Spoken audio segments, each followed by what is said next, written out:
നമസ്കാരം. ഞാനിപ്പോൾ വന്നിരിക്കുന്നത് രാഹുലിൻ്റെ വീട്ടിലേക്കാണ്. അപ്പോൾ രാഹുൽ ചെറുതായിട്ടൊക്കെ പാട്ടൊക്കെ പാടും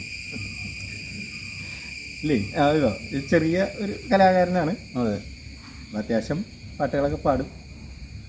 അപ്പോൾ രാഹുലിൻ്റെ വിശേഷങ്ങളും എല്ലാം നമുക്ക് ചോദിച്ചാറുണ്ട്. 2-3 പാട്ട് നമുക്ക് പഠിപ്പിക്കാം. അത് നിങ്ങൾക്ക് ഇഷ്ടപ്പെടുമെന്ന് ഞാൻ വിചാരിക്കും. പിന്നെ രാഹുലെ എന്തൊക്കെ പഠിപ്പ് എന്താ പറയുക, എവിടെ വരെയായിരുന്നു? പഠിപ്പ് ഞാൻ ബികോം കഴിഞ്ഞു. ബികോം കഴിഞ്ഞ് ഞാൻ ക്രിയേറ്റീവ് ഡിസൈനിങ്ങാണ് പഠിച്ചത് തൃശ്ശൂർ സ്മാർട്ട് മീഡിയയിൽ. ഇപ്പം അതിൻ്റെ പഠനം കഴിഞ്ഞു. ഇപ്പം അതിൻ്റെ അനുബന്ധമായിട്ടുള്ള കാര്യങ്ങൾ പോയിക്കൊണ്ടിരിക്കും. ഇങ്ങനെ പാട്ടും പാടും. അതിൻ്റെ കൂടെ ഇങ്ങനെ പാട്ട് എനിക്ക് പണ്ടേ ഒരു ഹോബിയായിരുന്നു.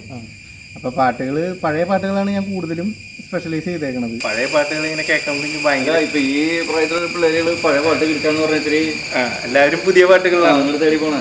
അപ്പോൾ പക്ഷേ എനിക്ക് കുറച്ചും കൂടി മാധുര്യം തോന്നിയേക്കണത് പഴയ കാലത്തെ പാട്ടുകളാണ്. കാരണം ഇന്നത്തെ പാട്ടുകൾ മോശമാണെന്നല്ല, ഇന്നത്തെ പാട്ടുകൾ അതിൻ്റെതായ ഭംഗിയുണ്ട്.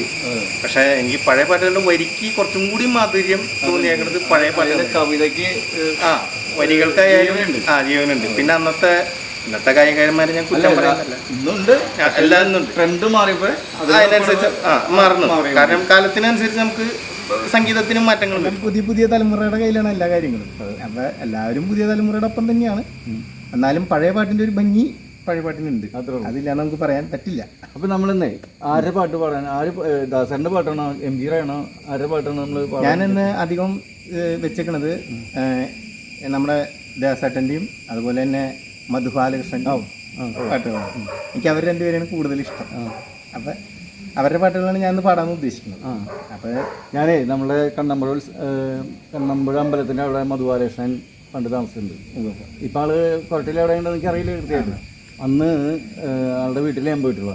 അതല്ലേ, പോയി ആളായിട്ട് സംസാരിച്ചിട്ടൊക്കെ ഉണ്ട്. ആള് അതല്ല ഫ്രീ ആണ്. അതാള് നമുക്ക് ചാനലിൽ കാണുമ്പോൾ എനിക്ക് ഭയങ്കരമായിട്ട് പേഴ്സണലായിട്ട് ഇഷ്ടമുള്ള ഒരാളാണ്. ദാസേട്ടനും ഇഷ്ടമാണ്. ദാസേട്ടനെ ഞാനിവിടെ വ്യാസ എന്ന് പറഞ്ഞിട്ട് വ്യാസ വിജ്ഞാനിയെന്ന സ്കൂൾ നടത്തി. അപ്പോൾ ഇവിടെ വന്നപ്പോൾ എനിക്ക് ഇഷ്ടപ്പെട്ടിട്ട് ഞാനും എൻ്റെ അച്ഛൻ ആളുടെ വലിയൊരു ആരാധകനാണ്. അപ്പോൾ അങ്ങനെ ഞങ്ങൾ പോയി ആളെ നേരിട്ട് കണ്ടിട്ടുണ്ട്. എന്നുവെച്ചാൽ പേഴ്സണലായിട്ട് കണ്ടിട്ടില്ലെങ്കിലും അടുത്തുനിന്ന് കാണാനുള്ള ഭാഗ്യം ഉണ്ടായിരുന്നു. പിന്നെ ഇവിടെ അച്ഛൻ പാട്ടുപാടാ, അമ്മ പാട്ടുപാടാ, ചേട്ടൻ പാട്ടുപാടാ, അവർക്ക് വേറൊരു ഏട്ടനും കൂടി ഉണ്ട് കേട്ടോ. അച്ഛൻ നന്നായിട്ട് പാടും. അച്ഛൻ ആദ്യമൊക്കെ നന്നായിട്ട് പാടിയിരുന്നാണ്. ഇപ്പം ആൾക്ക് പാടാൻ ഇച്ചിരി ഇങ്ങനെ പാടാതെ അച്ഛൻ നമുക്ക് ആളെ ഒരു ഉഷാറാക്കി കൊണ്ടുവരണം. ആളുടെ പാട്ടുപാടൽ കേട്ടിട്ടാണ് ഞാനും പാട്ടുപാടൽ തുടങ്ങി. അപ്പോൾ ആദ്യമൊക്കെ അച്ഛൻ ഇങ്ങനെ ആദ്യം ഈ ദാസേട്ടൻ്റെ പാട്ടുകൾ കേൾക്കുമ്പോൾ ഞാൻ ഇങ്ങനെ ഭയങ്കര ഒരു ഇതിൽ ഞാൻ നോക്കിയിരുന്നു. അപ്പൊ പിന്നെ ഈ ദാസേട്ടൻ്റെ പാട്ടുകൾ കൂടുതൽ കേൾക്കാൻ തുടങ്ങിയപ്പോൾ ഭയങ്കര കാമ്പാണ് പാട്ട്. നമ്മുടെ മനസ്സിന് ഭയങ്കരമായിട്ട് എന്താ പറയാ പിടിച്ചു നിൽക്കുക. അപ്പൊ ചില രാഗങ്ങൾ ആളുടെ, അല്ലെങ്കിൽ ചില ഈണങ്ങൾ, അല്ലെങ്കിൽ ആളുടെ എന്താ പറയാ ശബ്ദമാധുര്യം. ക്ലാസിക്കൽ പഠിച്ചിട്ടുണ്ടോ? ക്ലാസിക്കലൊന്നും പഠിച്ചിട്ടില്ല. ഇല്ല. ക്ലാസ്സിക്കൽ പഠിക്കേണ്ടതാണ് ഈ പാട്ടുകളൊക്കെ ഇങ്ങനെ ഞാൻ പാടുന്നത്. ഞാൻ സംഗീതത്തിൻ്റെ ഒന്നും ഞാൻ പഠിച്ചിട്ടില്ല. പക്ഷെ സംഗീതത്തിനോട് എനിക്ക് ഭയങ്കര ഇഷ്ടമാണ്. അത് നമ്മുടെ കലാഭവൻ ചേട്ടൻ്റെ ഒക്കെ. അപ്പോൾ ആളുടെ ഒരു പാട്ടിൻ്റെ രീതി വേറെയാണ്, എൻ്റെ പാട്ടിൻ്റെ രീതി ആളുടെ റേഞ്ചും ആളുടെ റേഞ്ചും ആളുടെ പറയുകയാണെങ്കിലും മധുബാലകൃഷ്ണൻ ആളും കൂടി ഒരു പാട്ട് പാടി റേഞ്ച് രണ്ടുപേരും. മണിച്ചേട്ടൻ്റെ പാട്ട് നമുക്ക് ഒപ്പത്തിനൊപ്പം പാടാന്ന് പറഞ്ഞാൽ വലിയ പാട്ടുള്ള കാര്യമാണ്. ആൾക്ക് കുറെ വേറെ സംഗതികളുണ്ടല്ലേ. കാരണം മണിച്ചേട്ടൻ്റെ ഒരു റേഞ്ച് എന്ന് പറഞ്ഞൊരു റേഞ്ചാണ്. കാരണം നമുക്ക് ഒപ്പത്തിനൊപ്പം പിടിക്കാൻ പറ്റില്ല, ശ്വാസമായാലും എന്തായാലും. അപ്പം ആളുടെ ശബ്ദത്തിന് ആളുടേതായ ഒരു പവറുണ്ട്, ദാസന്റെ ശബ്ദത്തിന് ദാസേൻ്റെതായ ഒരു പവറുണ്ട്. അപ്പോൾ നമുക്ക് രാഹുൽ കൊണ്ട് ഒരു പാട്ടാണ് ആദ്യം തന്നെ പഠിപ്പിക്കാം. മണിച്ചിത്രത്താഴ് സിനിമയിലെ പലവട്ടം പൂക്കാലം എൻ്റെ മനസ്സിൽ ഭയങ്കരമായിട്ട് നിൽക്കുന്ന ഒരു പാട്ട്. പലവട്ടം പൂക്കാലം വഴി തെറ്റിപ്പോയി തങ്ങൊരു നാളും പൂക്കാമാങ്കുമ്പിൽ പ്രിയമുള്ളൊരാളാരോ വരുവാനുണ്ടെന്ന് പൂങ്കുയിലൊന്നു പാടിപ്പറഞ്ഞു, പൂങ്കുയിലൊന്നു പാടിപ്പറഞ്ഞു. നിനയാത്ത നേരത്തൻ പടിവാതിലിൽ ഒരു പദവിന്യാസം കേട്ട പോലെ വരവായാലൊരു നാളും തിരിയാത്ത മധുമാസം ഒരു മാത്ര കൊണ്ടുവന്നല്ലോ, ഒരു മാത്ര കൊണ്ടുവന്നല്ലോ. പാട്ടറിയില്ല എന്ന് പറഞ്ഞ ചുമ്മാണ്. ഞാൻ മധുബാലകൃഷ്ണൻ്റെ ഒരു പാട്ടെന്ന് പറഞ്ഞു. അതെല്ലാവരും കേട്ടിട്ടുണ്ടോ എന്ന് എനിക്കറിയില്ല. യക്ഷി ഞാനെന്ന് പറഞ്ഞ സിനിമ. വിനയസാറിൻ്റെ പടം അതെ അതെ, ആളുടെ പാട്ടിലാണ് പിന്നെ അധികം. എനിക്ക് തോന്നുന്നത് മധുബാലകൃഷ്ണൻ ഏറ്റവും നന്നായി പാടിയേക്കുന്നത്. എല്ലാത്തിലും നന്നായി പാടിയിട്ടുണ്ട്. വിനയസാറിൻ്റെ പടം എല്ലാവരും ചോദിക്കാൻ ഒരു കാരണം കൂടി. ഞാൻ ആർട്ടിൽ വർക്ക് ചെയ്തിട്ടുണ്ട്, ഡയറക്ടറായിട്ട് ബാവയുടെ അസിസ്റ്റൻ്റായിട്ട് ഞാൻ വർക്ക് ചെയ്തിട്ടുണ്ട്. വിനയസാറിൻ്റെ പടത്തിലാണ് ചെയ്തത്. ഫസ്റ്റ് പടം കരിമാടിക്കൂട്ടാൻ. അപ്പം എന്നെ കൊണ്ടുപോയത് നമ്മുടെ മണിച്ചേട്ടൻ തന്നെ എന്നെ കൊണ്ടുപോയത്. അതല്ലേ എന്നെ ആ ഡയറക്ടർ ബാവ എന്ന് പറഞ്ഞ അറിയാം, ആളുടെ അസിസ്റ്റൻ്റായിട്ട് തന്നെ കൊണ്ടുപോയത് മണിച്ചേട്ടൻ. അപ്പോൾ അതിനുള്ള വിനയസാറിൻ്റെ പടം ചെയ്യാൻ ഒരു യോഗ ഉണ്ടായി, മണിച്ചേട്ടൻ്റെ പടം ചെയ്യാൻ യോഗ ഉണ്ടായി. പിന്നെ എന്താ ചെയ്യുക?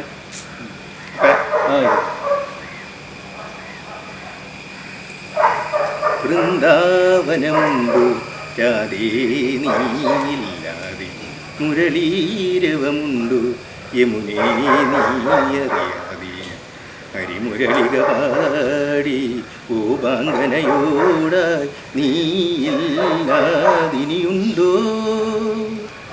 യദുകുല സന്ധ്യകൾ പകലുകൾ ഇരവുകൾ ഈ വൃന്ദാവനമുണ്ടു രാധേ നീയില്ല, മുരളീരവമുണ്ടു യമുനേ. അപ്പം ഞാൻ അടുത്തായിട്ട് പാടാൻ പോകുന്നത് മോഹൻലാലിൻ്റെ ചന്ദ്രോത്സവം സിനിമയിലെ ചന്ദ്രോത്സവം അതിൽ നമ്മുടെ ദാസേട്ടൻ പാടിയ മുറ്റത്തെത്തും തെന്നലി എന്ന പാട്ട്. അപ്പം അതൊന്ന് പാടാം. അപ്പം നിങ്ങളെല്ലാവരും എൻ്റെ കൂടി ഉണ്ടാവും. മുറ്റത്തെത്തും തെന്നലി മുട്ടിട്ടെന്നു ചെമ്പകം, അവളെൻ കളിത്തോഴി ഓ അഴകാം കളിത്തോഴി. തൊട്ടാൽ പൂക്കും ചില്ലമേ പൊന്നായി മിന്നും പൂവുകൾ, അവളൻ പ്രിയതോഴി ഓ കുളിരിൻ പ്രിയതോഴി, അവളൻ കളിത്തോഴി. ഓ മുറ്റത്തെത്തും തെന്നലി മുട്ടിട്ടെന്നു ചെമ്പകം, അവളൻ കളിത്തോഴി ഓ അഴകാം കളിത്തോഴി.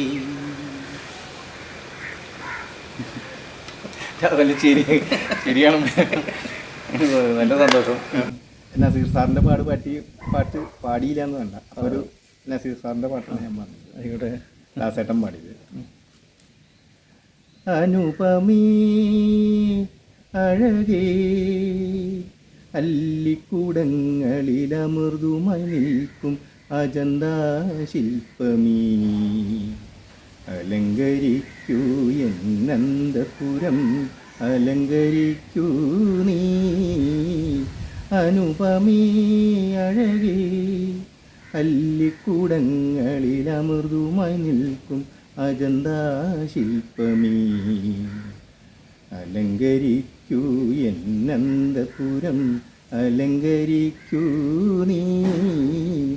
അനുപമീ അഴകേ. അതായത് രാവിലെ ഞാൻ ഇത്രയാണ് പ്രതീക്ഷിച്ചില്ല. എൻ്റെ അടുത്ത് അച്ഛൻ പറഞ്ഞ് രാഹുലിൻ്റെ അച്ഛനായിട്ട് ഞാൻ എൻ്റെ കമ്പനി.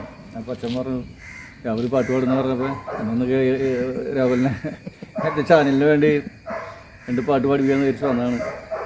അപ്പോൾ ഇത്ര നേരം രാഹുൽ പഠിക്കുന്ന കാരണം കൊണ്ട് തിരക്കാണ്, ഞാൻ പിടിച്ചു നിർത്തിയാൽ. അപ്പോൾ എല്ലാവരും ഒരു പ്രോത്സാഹനം കൊടുക്കണം കേട്ടോ. ഇവനെ വളർത്തിക്കൊണ്ടിരണം. എല്ലാവരും പ്രോത്സാഹനം കൊടുത്ത് വളർത്തി ഒരു ഗായകനാക്കി നമുക്ക് എടുക്കണം അവനെ. അതുപോലെ തന്നെ ചേട്ടൻ്റെ ചാനലും എല്ലാവരും സപ്പോർട്ട് ചെയ്യണം. എന്ന് വെച്ചിട്ടുണ്ടെങ്കിൽ ഇതേപോലെയുള്ള കലാകാരന്മാർക്ക് മുന്നോട്ട് വരാനുള്ളൊരു വേദിയും അല്ലെങ്കിൽ അതിനുള്ളൊരു വഴിയും കൂടിയാണ് ഈ ചേട്ടൻ്റെ പോലത്തെ ചാനലുകൾ എന്ന് പറഞ്ഞത്, രവിചേട്ടൻ്റെ ചാനലുകൾ എന്ന് പറഞ്ഞത്. ഞാൻ നമ്മുടെ വീടിൻ്റെ പരിസരത്തൊക്കെ കുറേ ഇതുപോലെ അറിയപ്പെടാത്ത കുറേ കലാകാരന്മാരുണ്ട്. അവരെ തേടി പിടിച്ചതിനെ ഞാൻ പ്രോഗ്രാം ചെയ്യുന്നത്. കാരണം അവർക്ക് വരാനൊക്കെ ഇപ്പം ഞാൻ വേണമെന്നില്ല. കാരണം വെച്ചാൽ അവരുടെ കയ്യിലൊരു മൊബൈലുണ്ട്, ആ മൊബൈലിൽ ഇരുന്നൊരു പാട്ട് പാടിയാലും അവർ ആവാൻ പറ്റും. പക്ഷെ അത് അവർക്ക് വരാനായിട്ടൊരു ചമ്മല നാണക്കേട് എന്തൊക്കെ എല്ലാവർക്കും ഒരു തുടങ്ങാനുള്ളൊരു സമാഗമനമല്ലായിരുന്നു. അതെനിക്കായാലും ഉണ്ടായിരുന്നു. കാരണം തുടങ്ങാനുള്ള ഒരു ആരംഭം അതുണ്ടായിരുന്നു. അപ്പോൾ ഞാനിവിടെ വന്നപ്പോൾ പറ്റില്ലെന്ന് പറഞ്ഞ കേസാണ്. പക്ഷെ ഞാൻ ബലമായിട്ട് പിടിച്ചിരുത്തി ചെയ്യിച്ചതാണിത്.